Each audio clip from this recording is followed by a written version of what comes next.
নমস্কাৰ মই ইন্দিৰাই আজি আপোনালোকক ক'ব ওলাইছো শিলিখাৰ বিষয়ে শিলিখাৰ পৰা আমাৰ কিমান উপকাৰিতা হয় শিলিখা কিমান ভাল আমাৰ জীৱনৰ কাৰণে আমি সুস্বাস্থ্যৰ অধিকাৰী হৈ থাকিবৰ কাৰণে শিলিখা কিমান ভাল এইটো কথা এতিয়া কম ইয়া চাওক মই শিলিখা লৈ লৈছো ইয়াতে এইটো কেঁচা শিলিখা হয় আসলতে মই গাঁৱৰ পৰা বহুত শিলিখা আনিলো আনি পেলাই শিলিখাখিনি ধুই ললো খুব ধুনীয়াকৈ তো তেতিয়া মই লগে লগে ভাবিলো যে মই শিলিখাটোৰ বিষয়ে অকমান আপোনালোকক কৈ দিও কাৰণ এইটো মই ইউজ কৰিয়ে থাকো ঘৰত আমি ইমান তামোল পান বেছি ব্যৱহাৰ নকৰো তো ভাত খাই উঠি পেলাই আপুনি সদায় পাৰিলে এটা এটা শিলিখা খাব শিলিখাটো যত তত পোৱা যায় যেটা মানে আপুনি যদি গাঁৱত যায় কিছুমান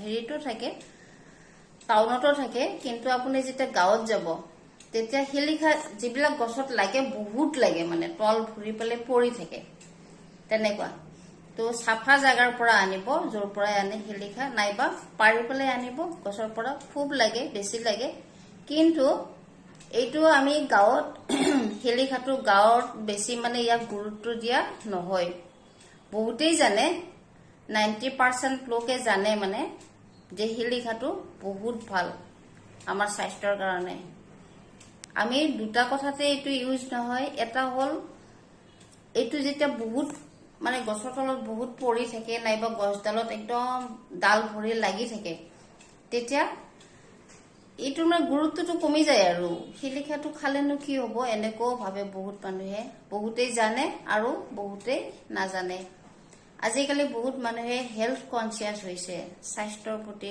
যেটো সজাগতা কিছুমান আগৰ পৰাই আছে আৰু কিছুমান এতিয়া হৈছে তেনেকুৱা তো মই সেই কাৰণে ভাবিলো ময়ো আনিলো ময়ো অলপ বেছি পৰিমাণে মানে ধুই দিছো তো তাৰ পিছত ধুই থাকোতে মই ভাবিলো যে এইটোৰ বিষয়ে অকমান আজি কৈ দিও মোৰ চেনেলটো খোলাৰ উদ্দেশ্যই হেতু যে কিছু এটা দুটা কথা কোৱাৰ পিছত যদি কোনোবা এজন লোক লাভৱান হয় তেতিয়াও মোৰ ভাল লাগিব ন হয় জানে বহুত মানুহে জানে কিন্তু এলাহৰ কাৰণে নাখায় তো আজিৰ পৰা যিজন ব্যক্তিয়ে চাই আছে মোৰ ভিডিওটো এলাহ নকৰিব আপুনিও এনেকুৱাকে শিলিখা আনি লওক আৰু বজাৰতো পোৱা যায় মই অকল গছৰ পৰা আনিবই কোৱা নাই বজাৰতো পোৱা যায় বেছি দাম নহয় বজাৰৰ পৰা হওক আপুনি গছৰ পৰাই হওক যেনেকুৱাকে হওক আপুনি অলপমান এইবিলাক ঘৰত আনক আনি পেলাই ধুনীয়াকে ধুই লব কিন্তু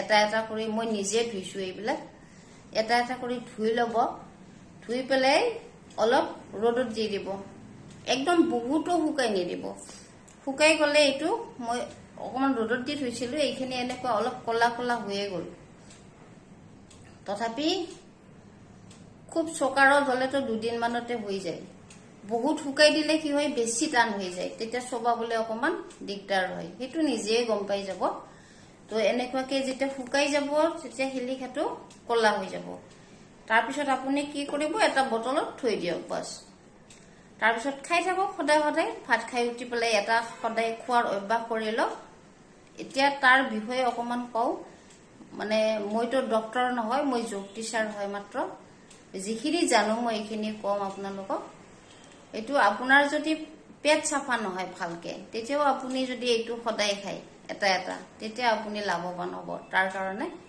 আমাৰ যেটো ত্ৰিফলা যেটো আমাৰ তৈয়াৰ কৰে সেই ত্ৰিফলাটো হল থাকে কি তাত আমলখি আৰু শিলিখা আৰু ভোমৰা এই তিনিটা বস্তু একেলগে গুৰি কৰি পেলাই তাৰে এক চামুচ কিছুমানে তিয়াই থৈ দিয়ে কিছুমানে এনে খায় হেতু হল ত্ৰিফলা বুলি কয় বহুতে খায় ত্ৰিফলা কিন্তু আপুনি ত্ৰিফলা নাখাই পেলাই এইটো আপুনি ডাইৰেক্ট খাব পাৰে এনেকুৱাকে কেঁচাও খাব পাৰে খুব ধুনীয়া লাগে অকমান কেহা কেহা লাগে কিন্তু বেয়া নালাগে মই ভালে পাওঁ মই মিঠা বস্তুত কৰি অকমান তিতা টেঙা কেহা এইবোৰ বেছি ভাল পাওঁ তো এনেকুৱা আপুনি ভাত খাই উঠি পেলাই এটা খালে মুখত ভৰাই পেলাই আপুনি কিজি কৰে কৰি থাকিলে এইটো সবাই গুটিটো পিছত পেলাই দিলে খুব ভাল হয় আৰু এইটোৰ নাম আন এটা নাম বুলি কয় হৰৰ হিন্দীত হৰৰ বুলি কয় আমাৰ অসমীয়াত এইটো কি শিলিখা শিলিখা বুলি কয়।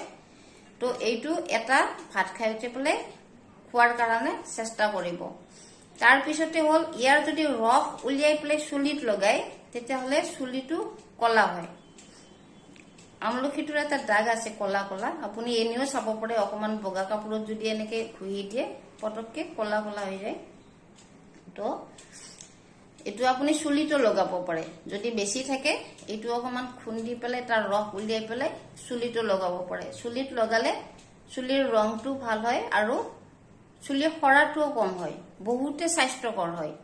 শিলিখাটো এটা ফল বুলি কয়, কিন্তু আমি কি কৰো, এই দামী দামী ফলবিলাক কিনি আনো আৰু খাওঁ, সেইটো কথা নহয়। ইয়াৰ বহুতে মানে উপকাৰ বহুত হয় এই শিলিখাৰ।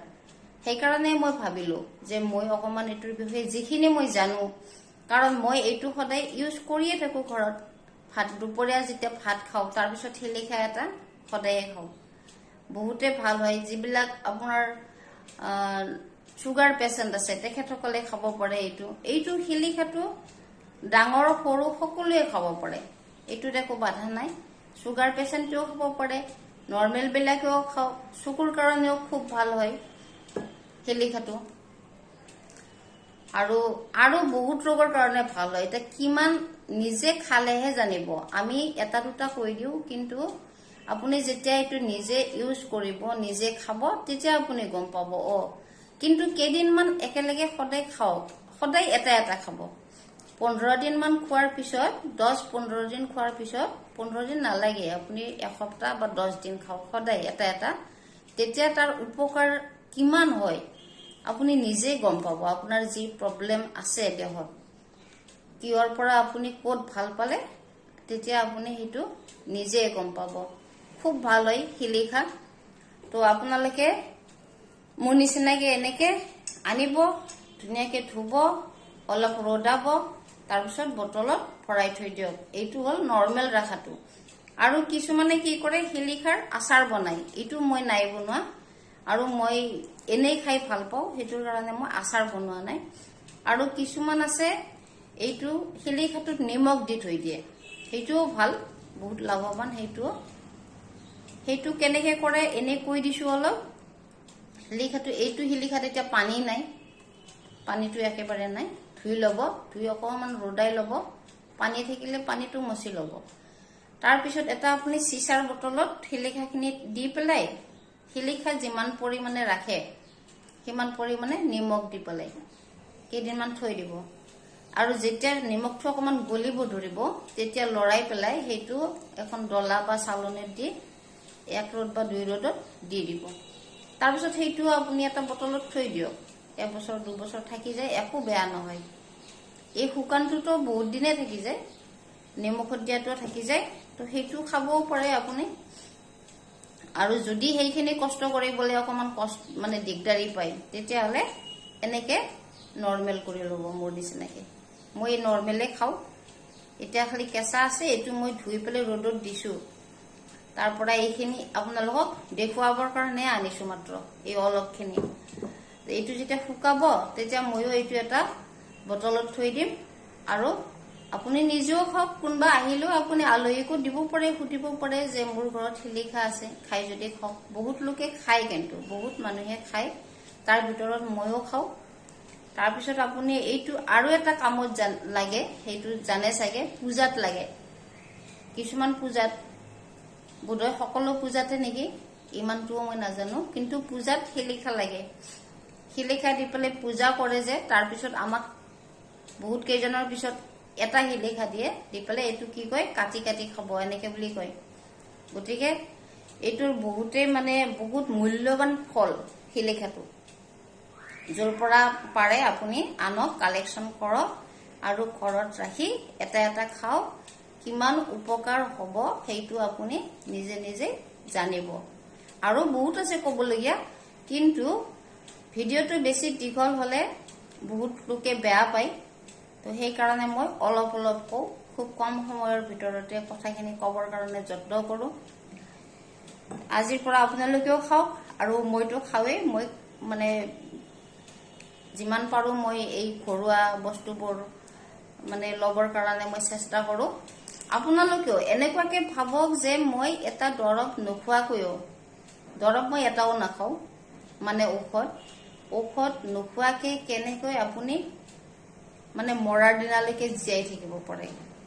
আচলতে সেইটো কাৰণ ৰাতিপুৱা উঠি যোগ প্ৰাণায়াম কৰিব, এক্সাৰচাইজ কৰিব, খোৱাখিনি অলপ চাই মেলি খাব, কি খাব লাগে নালাগে।